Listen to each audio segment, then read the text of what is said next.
With the trade of Danny Shelton to the New England Patriots, you kind of look at, all right, what about all the Browns draft picks? What's happened? I'm going to have to kind of rely on my notebook here, scribbles in my notebook. I did some. I went all the way back to 2007. That's when the Browns drafted Joe Thomas. You know, future Hall of Famer Joe Thomas. Great player. Phil Savage did that. 2009, in the first round, they took Alex Mack. By the way, how about that? Pick made by Eric Mangini, who really only ran one draft, is probably the second best pick they've made since they came back in the first round, right behind Joe Thomas.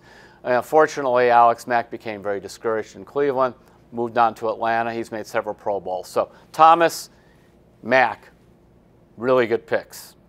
And 2010, give Tom Heckert credit for this one. Joe Hayden made several Pro Bowls. He's now with the Pittsburgh Steelers. Injuries have diminished him, but played like a first-round pick. You like your first-round pick to at least make a couple of Pro Bowls and be a guy that you want on your team. So the first three, Thomas, Mack, Hayden, pretty good. And then it gets ugly. Phil Taylor, 2011. Phil Taylor's played 44 games in the NFL, started to get hurt. He's gone. He was part of when they traded out of taking Julio Jones. They took Phil Taylor, not so good. 2012. This draft I thought had real potential, especially in the first round, shows what I've thought a lot of things that are wrong. I thought Trent Richardson was going to be great. Trent Richardson, 46 games out of the NFL.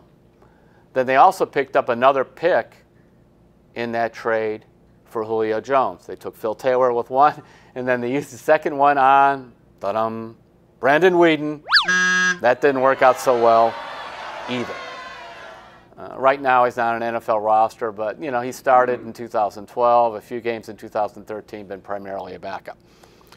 2013 first-round pick, Barkevious Mingo. Just been okay. He was traded to New England, played some special teams. This past year, 2017, he started some at linebacker for the Colts. Truthfully, Mingo's played better than some of these other guys just by being kind of an average player. Oh boy, first round 2014, the less said on this the better. Justin Gilbert, Johnny Manziel, gone. Okay, moving on. 2015, Danny Shelton. He's been okay.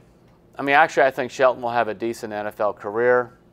The Browns, though, felt two things by trading him to New England for a third-round pick. Number one was that he doesn't fit the 4-3 defense. They drafted him for a 3-4 defense. Think about this. Danny Shelton was drafted in 2015 by Ray Farmer, who has since been replaced by Shashi Brown, who has since been replaced by John Dorsey. It's not like the guy was drafted in 2001 and it's a couple general managers ago. This is 15, 16, 17, and 18.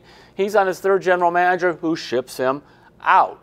New England is taking him. I think they'll get some mileage out of him. A lot of times, too, what Bill Belichick likes to do is, I will take a guy who's a former first-round pick, Barkevious Mingo,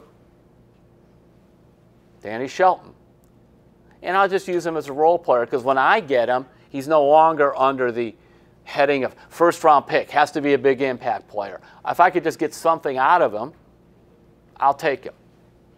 Now, we get into 2016. Again, he's still with the team now, but his days could be numbered. Coleman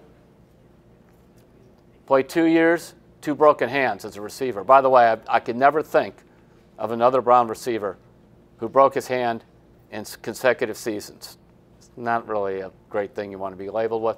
And then 2017 first-round pick is Myles Garrett, who I think has a chance to be a star. So you kind of go and you look through all of these, but finally, the one thing that struck me is going through this list from 2007 to now, I'm going to name all the general managers who made these picks, if I could remember them all. Here we go. Phil Savage, he's Joe Thomas. Eric Mangini was serving as his own GM when they took Alex Mack. Tom Heckert took everybody from 2010 through 2012. 2013, Joe Banner. 2014 and 15, Ray Farmer. 2016 and 17, Shashi Brown. 2018, John Dorsey. I'm not even going to count up how many general managers it is. It's too many, making too many picks, and that's part of the reason so many of these picks did not work out.